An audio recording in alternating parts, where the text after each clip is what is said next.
Sesuatu yang kelihatannya sepele. Ternyata akibatnya bisa fatal banget. Nah, kali ini kita bakal kupas tuntas gimana detail-detail super kecil yang sering banget kita anggap remeh justru punya kekuatan buat mengubah dunia. Kebayang nggak gimana ceritanya sebuah jendela, cuma gara-gara bentuknya kotak, bisa bikin pesawat hancur berkeping-keping di udara? Atau ini lagi, gimana ceritanya cuma karena satu simbol hilang di barisan kode komputer, Bisa bikin roket jutaan dolar meledak beberapa menit setelah meluncur. Dan yang paling gila, gimana bisa seorang mata-mata yang ketiduran di kereta, malah mengubah jalannya perang dunia. Kedengarannya kayak film ya, tapi ini semua beneran kejadian loh. Nah, semua cerita tadi itu nyambungnya ke satu konsep yang keren banget, the butterfly effect atau efek kupu-kupu. Intinya sih simple, satu kejadian kecil yang kayaknya nggak ada artinya, ternyata bisa jadi pemicu rentetan akibat yang super besar dan nggak pernah kita duga. Oke, kita langsung aja masuk ke contoh pertama ya. Oke, kita mulai dari kesalahan fatal dalam desain. Kasusnya, pesawat legendaris Havilland Comet. Jadi di tahun 1950-an, Havilland Comet ini jadi jet komersial pertama di dunia. Keren banget kan? Bener-bener puncak teknologi pada masanya. Tapi anehnya, tiba-tiba pesawat-pesawat ini mulai jatuh dari langit, satu persatu secara misterius. Gak ada peringatan sama sekali. Setelah diinvestigasi habis-habisan, akhirnya ketemu penyebabnya. Dan ini dia yang bikin kaget, masalahnya ada di bentuk jendelanya. Coba lihat perbandingannya. Jendela yang bentuknya kotak itu ternyata memusatkan semua tekanan udara di 4 sudutnya yang tajam. Beda banget sama jendela oval yang bisa menyebarkan tekanannya secara merata. Gila ya, detail desain yang kelihatannya sepele tapi akibatnya fatal. Nah ini nih, reaksi berantainya. Waktu pesawat terbang tinggi, kabinnya kan diberi tekanan ya. Tekanan super besar ini semuanya numpuk di sudut-sudut jendela yang tajam itu. Akhirnya muncul retakan-retakan kecil yang makin lama makin nyebar, sampai akhirnya boom, badan pesawatnya robek. Cuma gara-gara sudut 90 derajat. Ini benar-benar contoh klasik dari apa yang disebut single point of failure, di mana satu kelemahan kecil bisa ngeruntuhin seluruh sistem.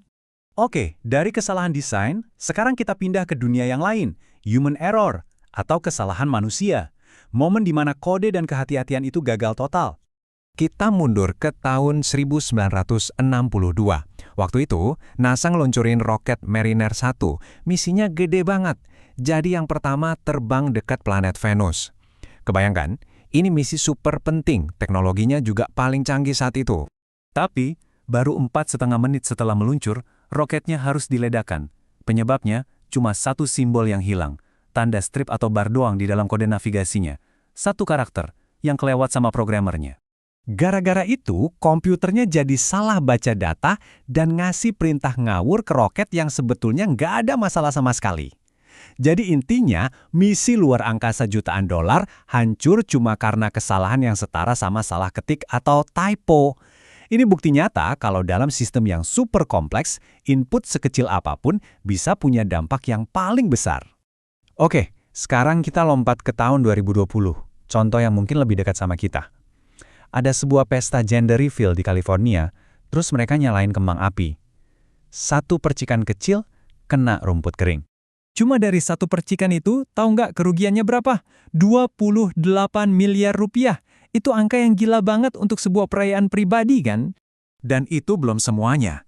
Kebakaran yang akhirnya dinamain kebakaran El Dorado ini ngabisin lebih dari 9.200 hektar lahan. Dan yang paling parah, sampai merenggut nyawa seorang petugas pemadam kebakaran. Semua berawal dari satu percikan api dan satu keputusan yang ceroboh. Nah, kategori terakhir kita ini ngebahas sesuatu yang lebih abstrak, tapi sama fatalnya, yaitu momen kelalaian, ketika waktu, mata-mata, dan invasi saling bersinggungan.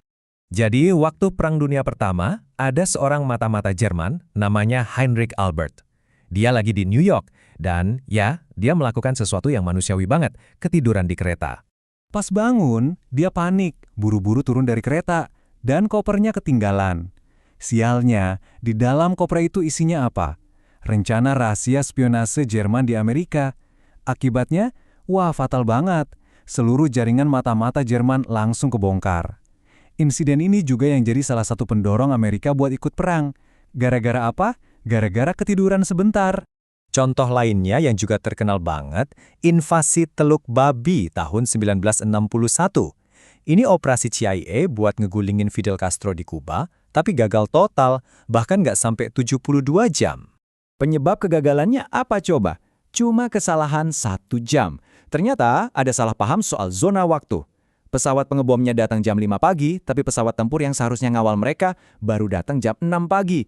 Jadi ada jeda 1 jam krusial di mana para pengebom itu nggak ada yang ngelindungin.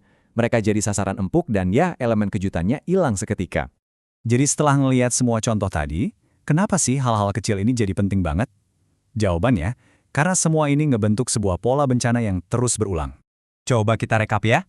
Jendela kotak bikin pesawat hancur, satu simbol hilang bikin roket meledak, satu percikan api bikin bencana lingkungan, koper yang ketinggalan ngebongkar jaringan mata-mata, dan beda waktu 1 jam ngegagalin invasi. Polanya jelas banget kan? Penyebabnya super kecil tapi akibatnya fatal. Nah, sekarang pertanyaannya buat kita semua. Di dunia yang makin kompleks ini, di mana semua sistem saling terhubung, kira-kira detail kecil apa ya yang lagi kita abaikan hari ini? Apa jendela kotak atau simbol yang hilang di zaman kita sekarang?